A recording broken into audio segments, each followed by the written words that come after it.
Hello, everyone.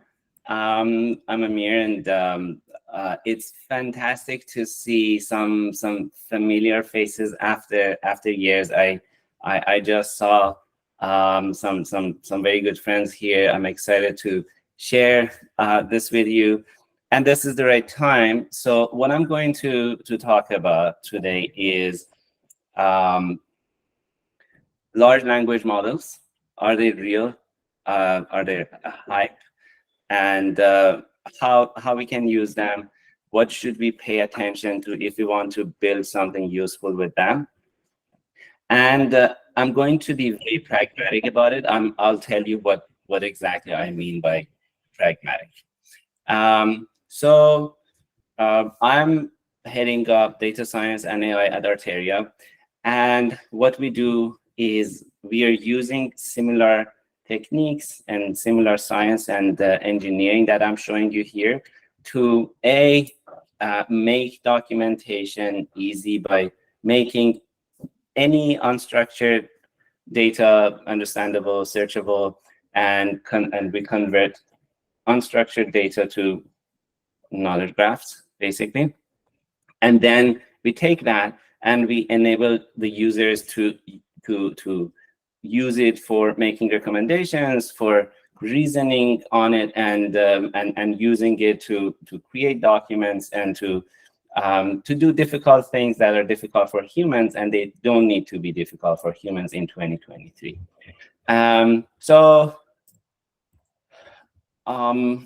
Large language models, if you check Wikipedia, you see that large language models are basically a very wide range of models. What the community is calling large language models today is a subset of that, and it is basically a deep learning based model for language that has many parameters, millions or billions or even more parameters, and they are first pre-trained on a huge corpus of unlabeled text. So because we are going to come back to this for practical reasons in a few slides, let me walk you through the process. This is the first step in creating these models. This is where you take a huge model, a huge language model, and you train it on a massive corpus of unlabeled text in an unsupervised way. Then, and this is a generative model. When we say large language models today, in almost all the talks, these are generative models. So they learn to predict the next word. And then, so you pre-train it, then you teach them to follow instructions, and then you align them with your values, and then this is what you use, and you can train them to follow instructions, or you can train them to be chat dialogues and things like that. And then when you use it, when we talk about further fine tuning, this is when you take all of this and then you fine tune it on a smaller data set in a supervised way to make it useful for your domain, your purpose, and build something that you want with it. There's a lot of chat going on in the community, and there are two camps. Some people think that this is a total hype. It's very expensive. You should avoid it because it hallucinates. It makes things up, and on the other side, there are people who believe that this is it. We have the final solution, and NLP is done. Machines are going to take over, and we should just sit there and use them, and that's it. And there's going to be no scientists in the future. There's going to be no programmers in the future. But what is our approach? What I believe is that we are somewhere in the middle. These things are pretty real. You can use them for very useful applications, and you will see those applications in the talks that we have today. And they are very powerful, but we are in an active area of research. And if you're not familiar with research and how research is done and how to deal with imperfection and how to deal with the uncertainty that is inherent to doing research, then you would expose yourself to a huge risk, because you read a paper before it's peer reviewed and you think this is the thing and you pick it, and then you expose yourself to massive failures. Our approach is going to be totally pragmatic. We say, all right, these, we know they are imperfect, but can we build something useful with them, and how, and what should we pay attention to if we want to use them? And this is not about research directions. If you want to do research, you should completely go in an orthogonal direction here and take risk. And that is a completely different story, and that's not what we're going to talk about. All right, so let's first look at some amazing success stories of these large language models. You can use them as writing aids. They can be your assistants in writing. They will help you write correctly, but they will not help you write accurately. And to know more about it, see Amir's talk at noon today. He will walk you through using it to self-write a book, a beautiful thing. And I think this is one of the main applications of these tools, and I personally am using them a lot for this purpose. Another one is you can use them as your coding co-pilot. They can generate code, and they're very good at it. And the reason is programs are structured, and you can learn it, and they are well formatted, and you can build tools that help you write better code much faster. Again, this is a co-pilot. It's not an autopilot. And if you use it correctly, for those who have been using it correctly, this enables you to do a lot in a much shorter time. All right. This one, if you go to Aladdin's talk next, this is the next talk coming, he will walk you through all of it, and will show you how to use agents, and how you can use large language models to code, and he will talk about a lot more as well. Then you can use them. This is kind of a future, but it's actually today as well. You can use them to change the way you use your data and you talk to your data. You can actually talk to your data. You can use your own language for programming. And for example, Databricks released their PySpark AI package recently, and you can see that you can say what you want to do with your database, and then it goes and generates code and creates agents, and it does for you what you need to do. Another one is Pandas AI, where you can use it to talk to your pandas in Python. Very interesting, and Gabriel is going to talk about this later today. Another very interesting application is you can chat with your data, with your unstructured data, in whatever, structured or unstructured, in whatever format they are. And this is a very interesting application. You can apply it to PDFs, to YouTube videos, to audio, to name it, whatever you can imagine your data to be in, you can use it to talk to it. And for example, here's an example of asking what is important about this paper, and you get the result. And Denise is going to talk more about this aspect of stuff today, and you will learn a lot more interesting aspects of this. Now, so that's fantastic, right? it looks like we have managed to build something that is completely automated with very little effort. What I showed you, you can do with very little effort if you use the right model and the right framework. And it looks like, if you have seen the modern times, it looks like the beginning of the scene where they introduced the machine, completely automated.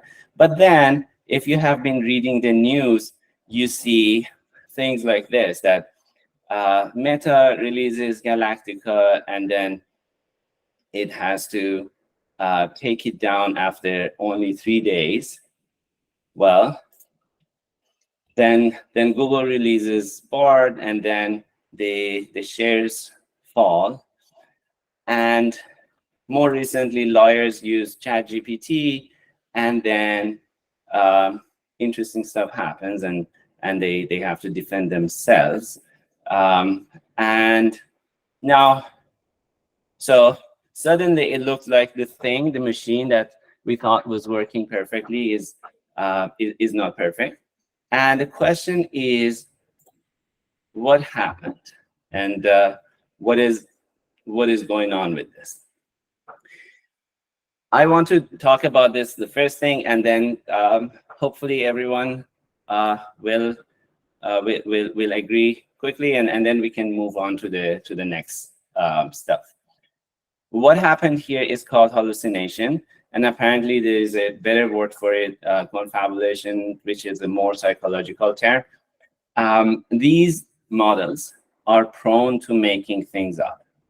And because these are autoregressive models, they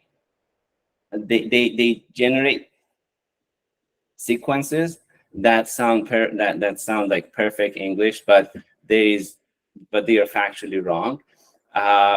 This is my experiment. I asked ChatGPT whether Einstein could have heard the news about landing on the moon, and when you read it, in the first read, it sounds perfect, but then you are like, wait a second, what?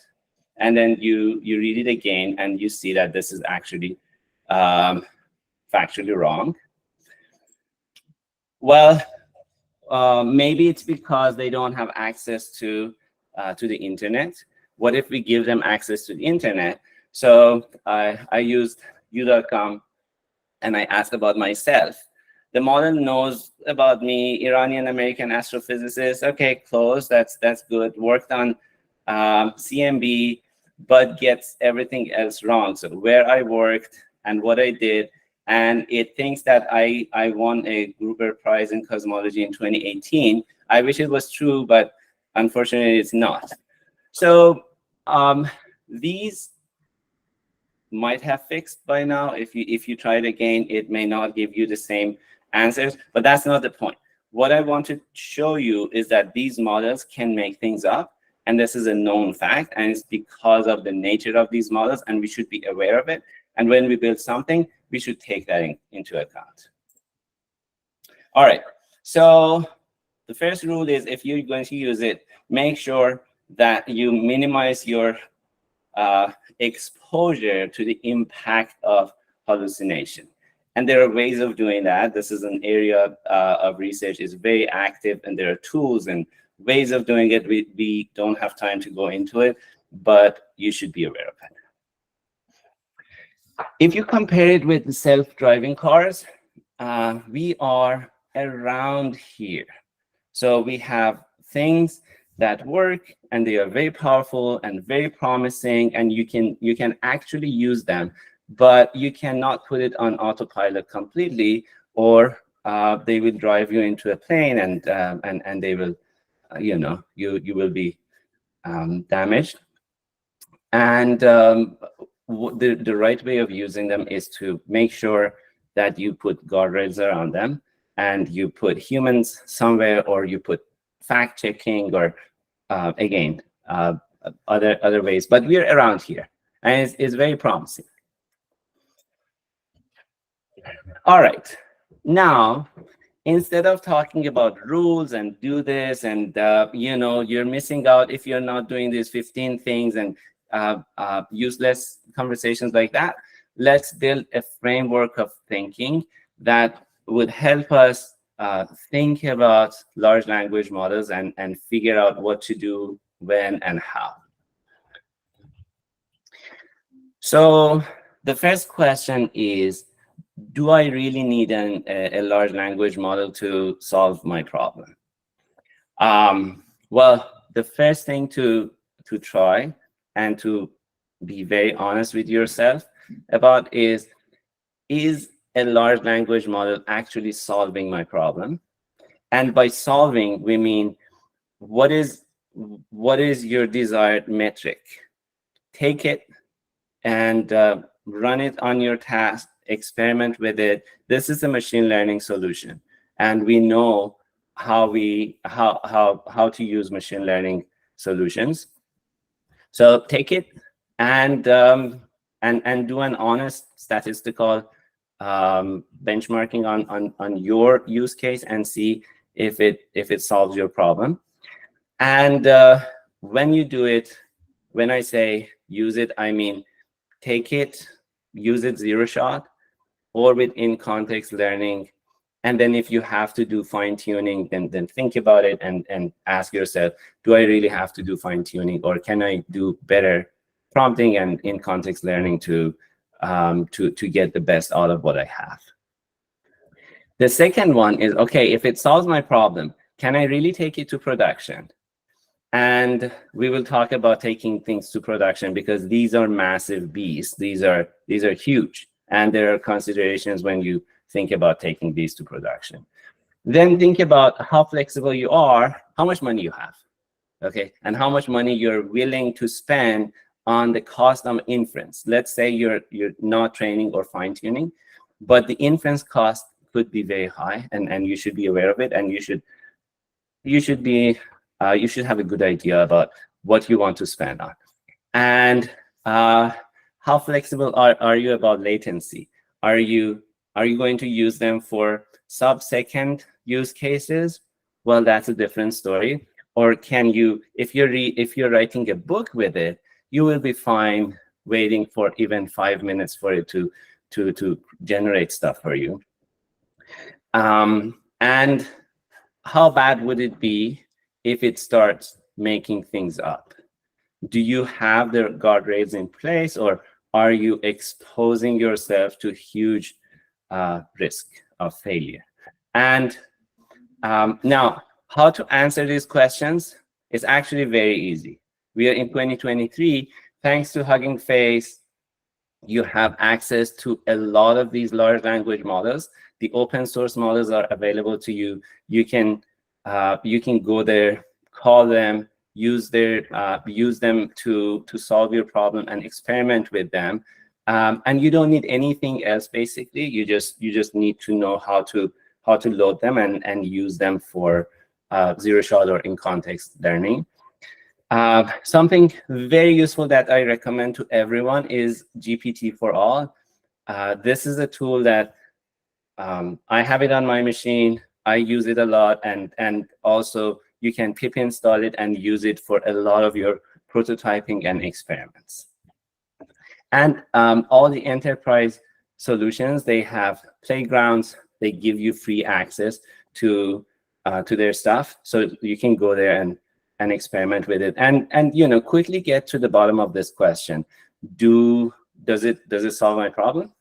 Yes or no, and then make a decision. And then also on the side, ask yourself, can I solve it with a smaller foundation model? Because foundation models are, you have a huge family of foundation models, and our own BERT and all of its descendants and everything else that you have there, you have very powerful model there, and a lot of problems you can actually solve with zero shot if you know how to work with this stuff. Or you can build few shot learners and use them to solve your problem. Or you can fine-tune them, and you can fine-tune a much smaller model, orders of magnitude smaller and cheaper, but then you have to pay upfront for fine-tuning. And then you do your calculation and you decide what is right and what actually works for you. Here, my recommendation is Occam's razor, and think about the simplest solution that is going to solve your problem. Remember, you have to send these to production, and you have to maintain them, and picking simple goes a long way. Now, how do you pick it? Should I use open source or closed source? I look at all the benchmarks and I get confused and all of that. But what is important is, again, experimenting and figuring out what actually solves your problem. I would say ignore all those benchmarks if you can, and do a little statistical testing for yourself, because you know what problem you want to solve. There are models that are not on that leaderboard. They're not high on that leaderboard, but they actually can solve your problem well, and they are very small, and you can use them. How important is privacy to you and ownership of your model? Can you send your data to a third party or not? Do you want your results to be reproducible, and how much you want to pay for it? These are important factors that would tell you whether you can use closed source models, or whether you need to take open source and make it your own and deploy it in your environment to use it. And then if you decide you want to use open source large language models, then make sure you understand the license. This is a bit tricky. It's open source, but it doesn't mean that you can use it for business. And make sure you understand that, and pay attention to the quality of the results. See what solves your problem. Pay attention to the size, because bigger size means higher inference cost and higher latency. Suhas is going to talk about the whole landscape, and he's going to walk us through how to think about it and how to pick and what to do there. All right, so I should be using the largest model, right? And I will be missing out if I don't do it. Actually, size matters, and there is a very interesting paper that I recommend reading. Shows you how size affects your result. Basically, the essence of it is bigger models are better learners, and they can do better with fewer data. So the bigger models are better few-shot learners, and that means if you use bigger models, it's more likely that you can solve your problem with less data. But what we are talking about here, if you look at this score, this is a super glue score on some large language models. We are talking about 70% score. If you are in this business, you know that you cannot sell 70%. If your F score is 70%, your clients are not going to pay for it. Okay, that's why you put a lot of effort in to go that last mile and push it and fine-tune your models and get to the around 90% mark, where you can actually compete with humans and you can do something that people are willing to pay for. So don't forget that. It's important. With these models, you can build things that kind of work, and using it in production for real stuff is a different story. A very interesting case study has been done by Refuel, and they looked at labeling using LLMs, which is basically a zero-shot application.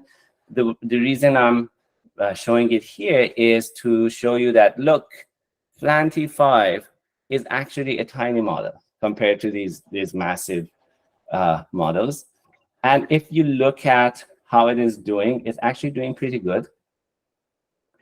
And if you look at the cost per label, it's the cheapest. And in terms of latency, it's not too bad. So think about it, and don't go after the biggest, most expensive, slowest ones, and Again, ask what actually solves your problem.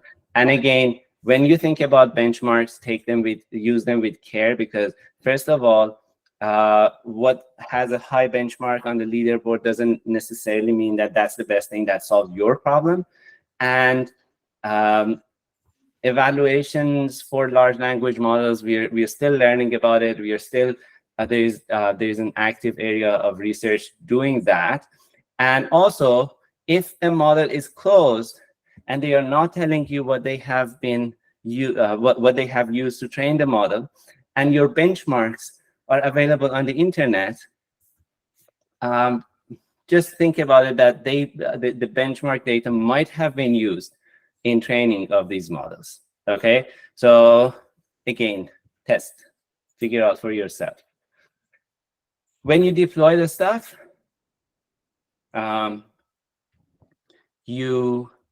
so let's say you build it. Now you have a solution. You want to take it to production. So you need to deploy them. Or if you're using a third party, then you need to be able to call the API. So when to use which one? If you want to use the third party, you need to make sure that you are fine with your business is fine with sending you data to a third party. Usually that's a big red line, and you stop there. For us, it's a no-go. We can't do it, for example, at Arteria.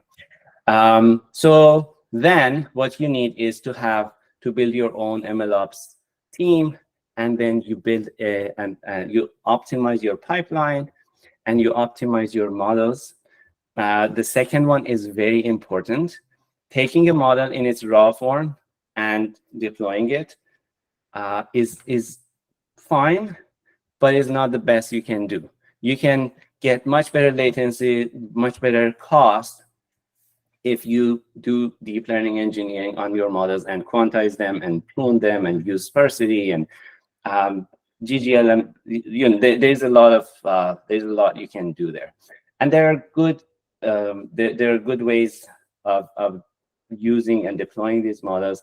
Hugging Face, Inference, Databricks, Base 10 gives you out of the box easy deployment solutions, and AWS is coming up with chips that are specific for inference, and they are optimized for that. And Intel is releasing very interesting stuff to combine hardware and software for optimized inference. Abi and Farshad are going to talk more about different aspects of this later in the afternoon, so don't miss it. All right, and here is something very interesting that I was impressed with. I thought you would enjoy seeing as well. Here is me running a large language model on my laptop. So if you think when you use a large language model, you need massive GPUs and distributed and cloud and all of that, that's not the case. You can actually use them on your laptop today, and that's huge. It's great for prototyping. It's great for a lot of experiments and for having a little assistant next to you. This is possible thanks to GGML. All right. Do you need to train your model, your own large language model, or can you build useful stuff with the existing models? If you want to train your own model, think about it. Ask yourself, is it really necessary, or am I thinking about training because I'm used to doing machine learning that way, and I think if I want to do something of my own, I have to train my model. And the reason you should think really hard about it is because these models are massive, and in addition to a lot of compute, a lot of GPU, TPU time, you also need a lot of data to be able to build something meaningful there. So ask yourself, do I have the data? Do I have the budget? Do I have the time? Do I have the right team? And do I really need to train my own, or can I use in-context learning with good prompting, or maybe a little bit of fine-tuning? And think about when you train, it's not a one-time thing. You have to train and retrain and retrain, and the cost quickly adds up. And think about what actually you gain if you do that. So here I wanted to say, again, most of the problems that I have seen, you should be able to do with in context learning, and using something like BSP or something similar is going to solve a lot of your problems. And then your large language model could be one component in your whole stack. We will talk about it in a second. And if you start getting into this phase of, no, I have to fine tune and I have to collect data and I have to do a supervised training to improve the results and get what I want, then take a step back and look at it again and ask yourself, is my problem best solved with a large language model? Or since I'm going to fine tune, can I build something which is way smaller, and I fine tune it, and I create something that is fast and efficient and solves my problem at a fraction of that cost. And here's my the next two slides are two recommendations that I have for you if you're doing this. Use the power of prompting, use in context learning, and push it to its limits. And make sure that you know how to do this efficiently. That solves a lot of your problems. And always think about your stack, your hardware. Imagine and know that you might be able to do a lot of things without using the most expensive hardware. And if you do a little bit of deep learning engineering on your model, and if you think about it right, my experience is that you're always able to find a solution that is cheaper, faster, and remember, inference costs are different from training costs. Training cost is a one-time thing in the beginning, and then you're good for a while. Inference cost, you're paying it every time someone calls your API, and they add up quickly, and they make it expensive, and that cost brings your margin down, and then you will end up building something that works and is interesting, but you're breaking the bank, and you cannot not make money with it, and it's not sustainable, and your idea dies, and your product doesn't go anywhere. And be composable. Build a tiramisu. At Arteria, we love to build tiramisus because we love tiramisu. Think of all of these different things as layers in your tiramisu, and use a large language model as one component. But remember that you can add many more layers on top of it to make something of your own, and make a difference. And always think of it as a product as opposed to a Jupyter notebook project. And design is very important for this stuff. Make sure that you design it in a way that protects you from hallucination, that puts the human in the center, that makes it explainable, makes it understandable. And if you do it right, you will build something that will make you very rich very quickly. And this is my final thought on this. I think if you build a thin layer, which is a wrapper around existing services, you will be able to build something very quickly in hours or days, and it will be impressive, but you will not have that competitive advantage to anyone else, because remember, what you did was smart, but now that you have done it, it takes others also a few hours or a few days to catch up with you. And then you're just one voice in this whole market. Think more deeply about it and start building more sophisticated things. And one interesting use of LLMs, which I think is the right question to ask today, is how can I use different AI components together to build something that actually makes a difference?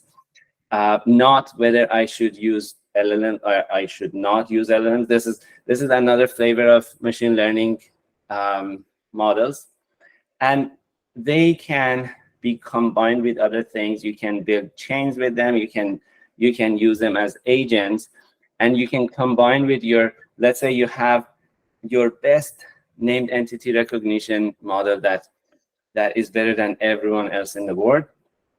You can use these large language models as the base, and then you can use them as agents, and you can have them use your tool, your model, your other models as tools.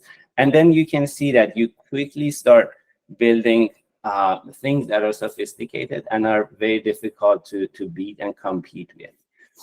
And so that's it. Basically, these are very powerful tools. You should use them for sure, but be aware of everything that we talked about, including hallucination and deployment considerations, and pay attention to where you can or you should not use open versus closed models. And definitely use them as writing aids. Definitely use them as your co-pilots for writing code and for low data regimes. And I hope you build something exciting, and I'm looking forward to seeing everything that might happen after this workshop.